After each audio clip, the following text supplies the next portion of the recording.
हाँ भाई, क्या हाल है भैया? अभी हालिया सूरत हाल जो फ़लस्तीन में चल रही है इंतहाई अफसोसनाक है। जिस किस्म की फुटेजेस देखने को मिल रही है वो भी रमज़ान के महीने में, तो ना सिर्फ बहैसियत मुसलमान बल्कि बहैसियत इंसान भी दुख होता है कि मस्जिद पर अटैक करना, जहाँ औरतें हैं, बूढ़े हैं, बच्चे हैं। यानी जंग के भी कोई भाई कायदे कवायद कवानीन होते हैं कि औरतों पर हमला नहीं करना, बच्चों पर नहीं करना, बूढ़ों पर नहीं करना, मेडिकल स्टाफ पे नहीं करना, अस्पताल में नहीं करना। मगर इसराइली हर किस्म की ह्यूमन राइट्स वायलेशन करते हैं।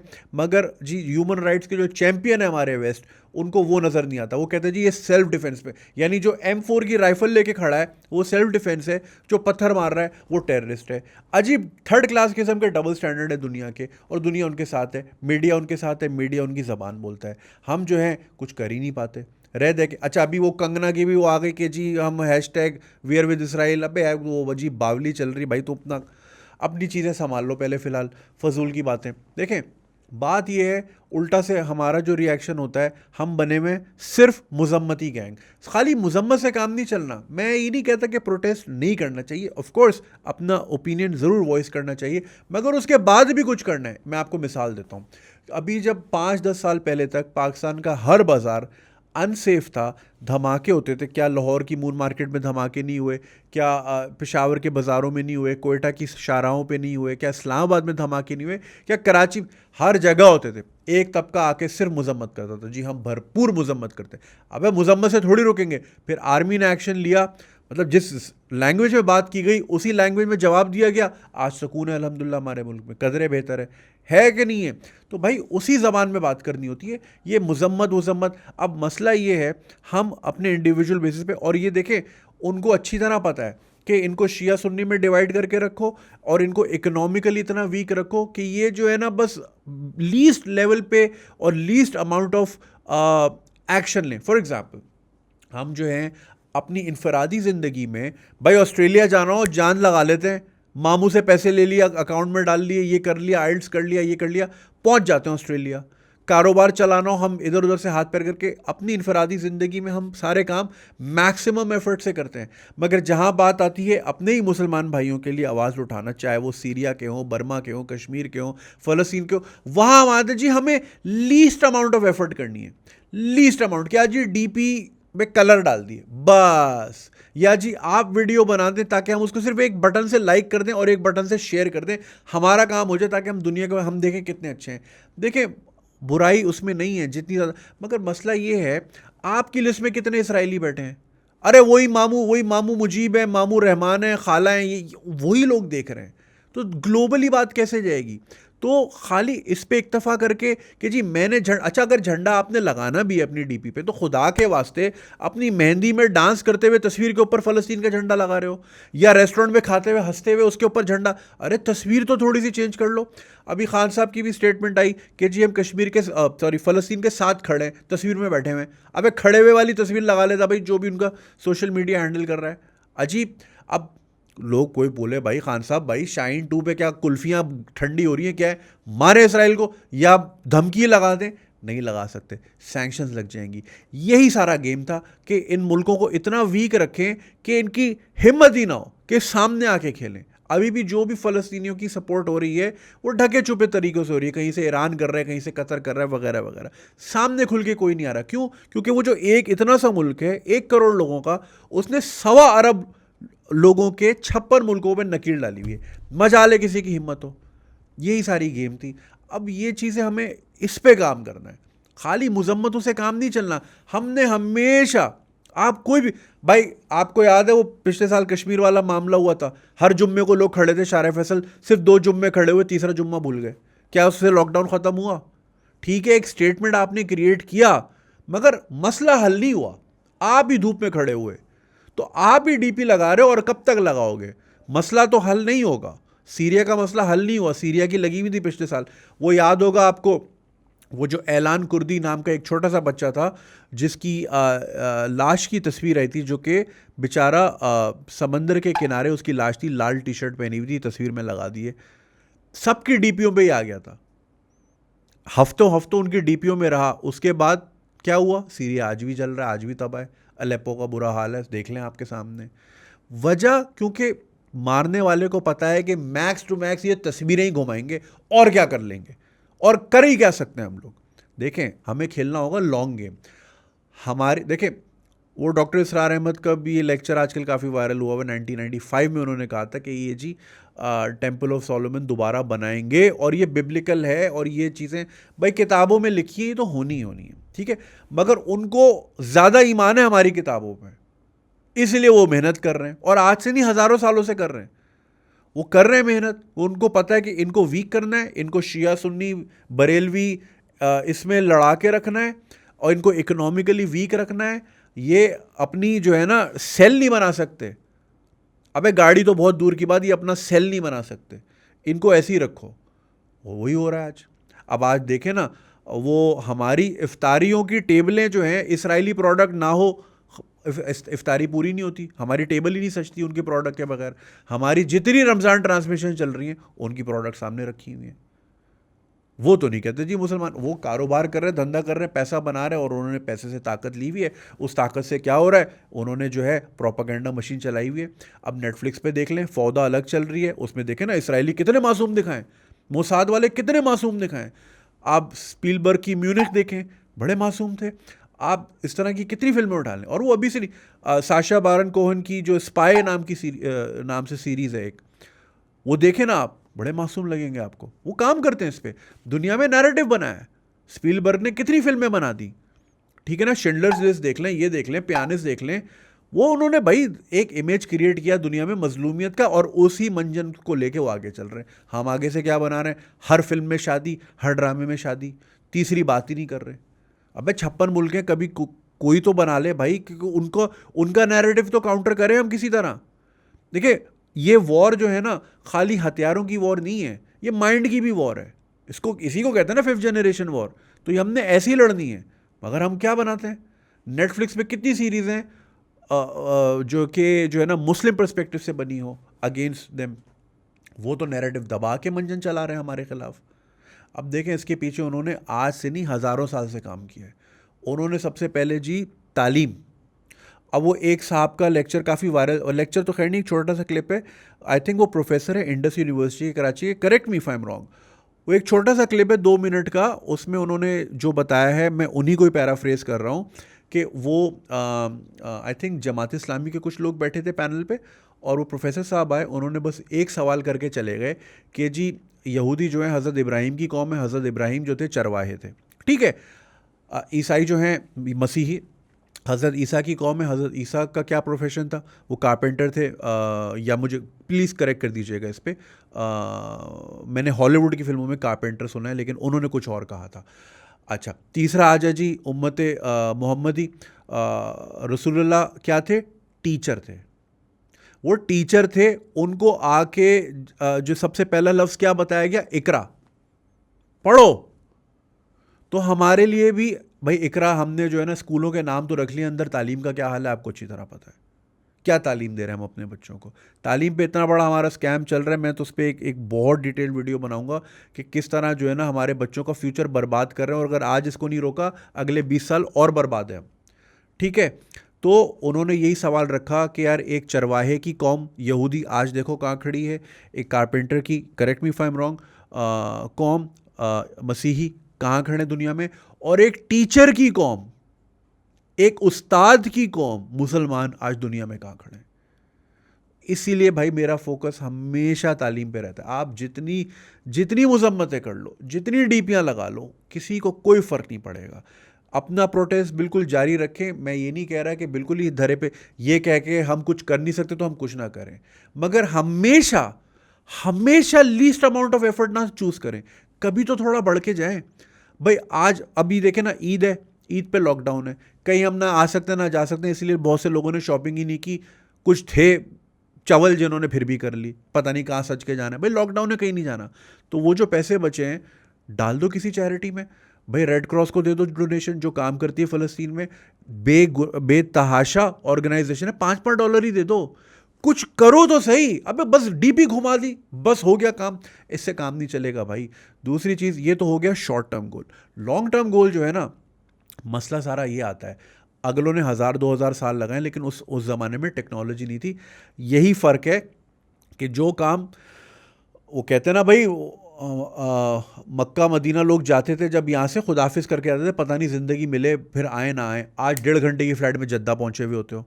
तो हर चीज़ हो गई है तेज़। तो अगर यहूदियों को 1000-2000 साल लगे इस लेवल पे आने को, तो शायद आपको सिर्फ 100 साल लगे। मगर यही सोच के सब बैठ जाते हैं कि 100 साल में ना मैं ज़िंदा हूँगा, ना ये कैमरामैन ज़िंदा होगा, ना आप देखने वालों में से कोई होगा, तो हम क्यों काम करें। यही मसला है जो आज तक हमने काम नहीं किया। ये चीज़ें होंगी जब आप तालीम को जो है ना, जब आप अगर उम्मत मोहम्मदी हो, उनको टीचर मानते हो, वो रहमतुल लिल आलमीन थे, उस्ताद थे, तो उस्ताद की अगर टीचिंग को फॉलो करोगे, तालीम हासिल करोगे, ठीक है, अपनी औलादों को पढ़ाएंगे, साइंस एंड टेक्नोलॉजी की तरफ लाएंगे, तभी आप कामयाब होंगे। तभी आपके पास शोहरत होगी, शोहरत कह रहा हूँ सॉरी, दौलत होगी। दौलत होती है तो दुनिया आपकी बात सुनती है। भूखे नंगे को कोई नहीं सुनता। आपके रिश्तेदारों में अभी ईद पे वैसे मिलना तो नहीं चाहिए, अगर मिलेंगे तो जो अमीर वाले अंकल होंगे वही ज़ोर से बोल रहे होंगे, बाकी सब जी सर जी बिल्कुल सही कह रहे हैं उबैद भाई, आप बिल्कुल सही। ऐसे ही होता है, दुनिया भी ऐसी चलती है। जिसके पास पैसा है उसी की बात मानी जाती है, ठीक है। मगर खाली पैसा भी सब कुछ नहीं होता। सऊदी के पास कम पैसा है, मगर क्या, देखें, असला खरीदने वाला असला बनाने वाले से कभी भी नहीं जीत सकता। आप समझ रहे हैं मेरी बात। हम खरीदते हैं, 342 अरब डॉलर का असला खरीदती हैं तमाम मुस्लिम उम्मा। खरीदने वाला, क्योंकि देखो जो बना रहा है ना, वो बनाने में एक ऐसी भी चिप डाल सकता है कि भाई ये चले ही ना काम के टाइम पे, अभी तो बेचे जाओ इनको, जब ये उड़ाने लगेंगे हम यहीं से बंद कर देंगे। नहीं हो सकता क्या? बिल्कुल हो सकता है। तो जब तक आप बनाओगे नहीं और जब तक आप सिर्फ कंज्यूमर रहोगे, आपकी कोई इज्जत नहीं होगी। चाहे आप पे 56 क्या 560 मुल्क भी बन जाए, आपकी इज्जत नहीं होगी।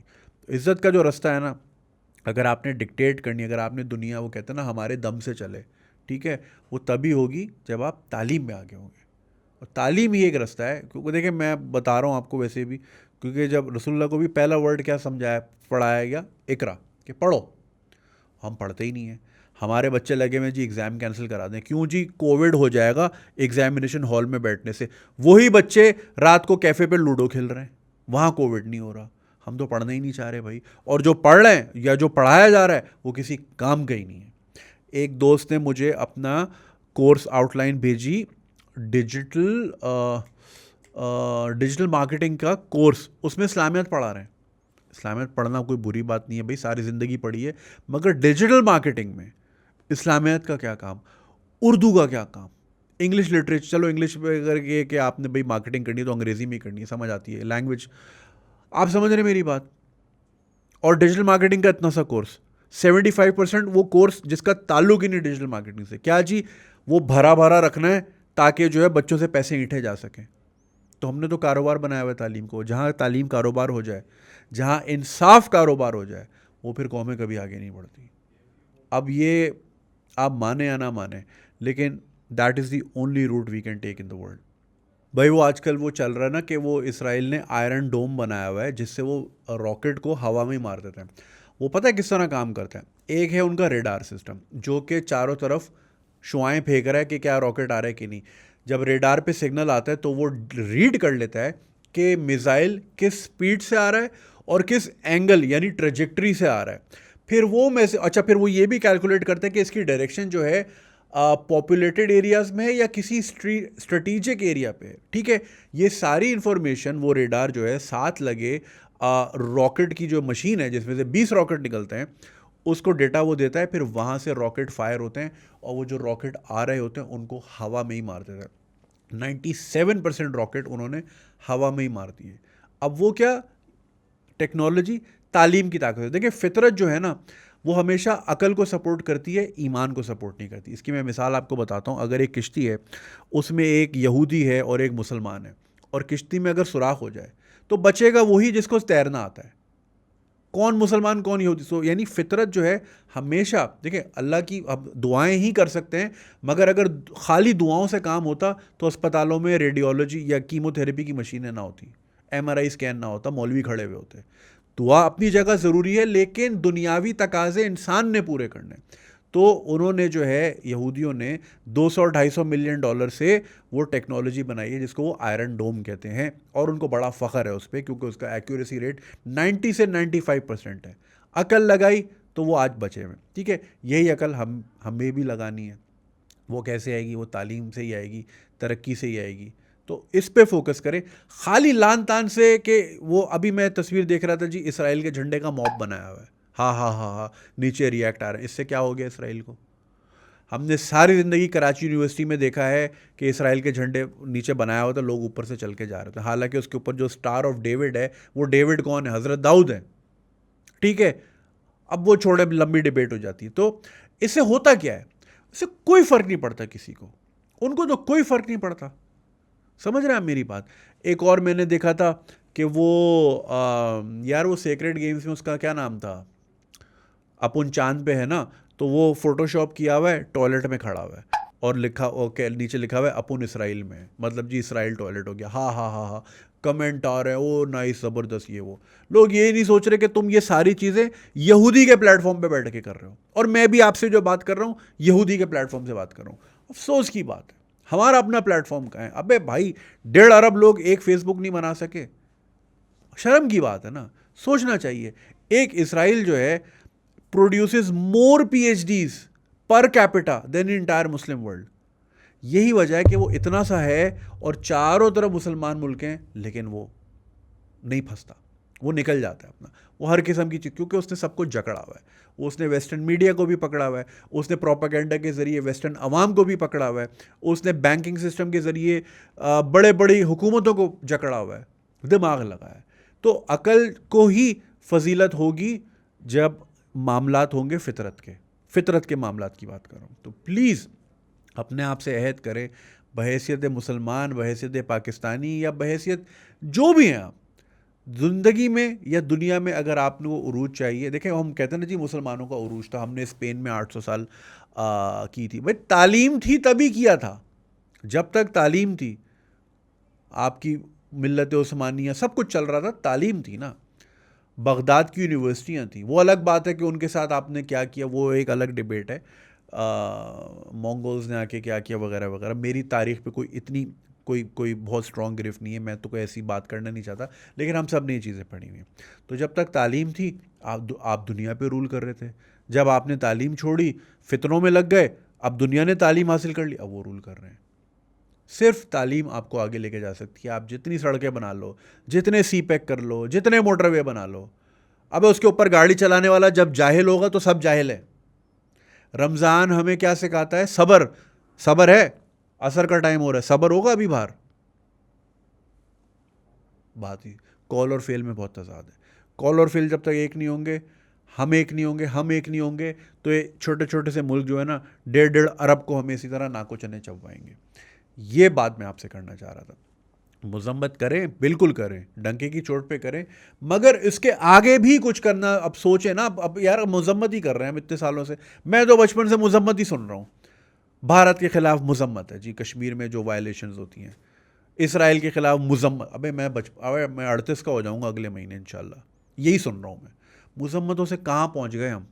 अब थोड़ा आगे भी करना है। तो अपने आप से अहद करें कि आपने ख़ुद भी तालीम हासिल करनी है, और तालीम हासिल करनी है, डिग्री नहीं हासिल करनी, तालीम हासिल करनी है, एजुकेट करना है, दिमाग खोलना है, दुनिया को दूसरे जाविये से देखना है, टीचर के या मौलवी साहब के जाविये से नहीं देखना, अपना भी कोई एंगल बनाएं, अपनी भी कोई सोच रखें, ठीक है। उसके बाद, और अपनी औलाद को, अगर आप साहिब औलाद हैं तो अपनी औलाद की अच्छी से अच्छी तरबियत करें, उनको अच्छा इंसान बनाएं, उनको कचरा उठाना सिखाएं, उनको सड़क पे चलना सिखाएं, उनको ये छोटी छोटी चीज़ें सिखाएंगे, उनको उनके अंदर एम्पैथी डालें, कि उनके सीने में दर्द हो कि वो किसी को काम करता हुआ देखे कि यार तंदूर में इतनी गर्मी में ये काम कर रहा है रोज़े की हालत में, तो मैं इसको गाली नहीं देता कि जल्दी से रोटियां लगा। एम्पैथी डालें अपने अंदर, अपने बच्चों के अंदर। बीच सड़क पे गाड़ी पार्क, ये छोटी छोटी चीज़ें भाई, हम तो भाई सुन्नत नबी, वो हमें कहते हैं सारी ज़िंदगी, हम मस्जिद में जाते हैं, मस्जिद में कहते हैं जी पत्थर हटा के, रास्ते से पत्थर हटाना सुन्नत है, और जो बेशक बेशक करे तो उनकी प्राडो बाहर बीच सड़क पे खड़ी होती है। अरे कॉल और फेल में इतना तजाद, तो कैसे बढ़ोगे आगे भाई?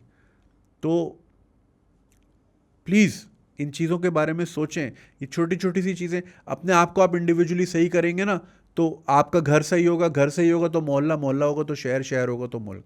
ये ऐसे चलता है, ठीक है। तो प्लीज़ इसके बारे में ज़रूर सोचिएगा। मेरी अगर कोई बात बुरी लगी हो, या मुझसे, मैं बिल्कुल अनस्क्रिप्टेड बातें करता हूँ, मेरे सामने कोई स्क्रिप्ट नहीं, ये लैपटॉप तो ऐसी शो के लिए खोला हुआ है, सेट का हिस्सा है, मैं बोल रहा हूँ, ठीक है ना। फिलबदी बोल रहा हूँ, कोई बात बुरी लगी हो, कोई गलत बात हो गई हो तो फतवेबाजी से गुरेज कीजिएगा और वो फीडबैक ज़रूर दिया कीजिए, लेकिन तमीज़ के दायरे में। यहाँ लोग बीच रोज़े के टाइम पे गालियाँ दे रहे होते हैं, ऐसी नंगी नंगी गाली मैं आपको दिखा नहीं सकता रोज़े के टाइम पे, तो क्या कर सकते हैं। खैर, तो अपना ख्याल रखिएगा, बहुत सारी दुआएं ना सिर्फ फ़लस्तीनियों के लिए, यमन में भी लोग जो है ना जुल्म का शिकार हैं, चाइना में भी लोग जुल्म का शिकार हैं, अफ़गानिस्तान में भी अभी बम फटा है, मगर हम बड़े सेलेक्टिव हो जाते हैं इन चीज़ों में। जी वहाँ पे मारने वाला मुसलमान है, अच्छा चल ठीक है जाने दे, इनका कोई होगा, कुछ चक्कर ही होगा तभी किया है, वरना क्यों करेगा। मगर जहाँ मारने वाला गैर मुस्लिम, वहाँ फ़ौरन बाहर आ जाते हैं, या जो हमें पैसे दे रहा है ठीक है मारते हैं, कोई मसला नहीं है। ये भी जो है ना ज़रा इन हिपोक्रेसी से भी हमें बाहर आना है।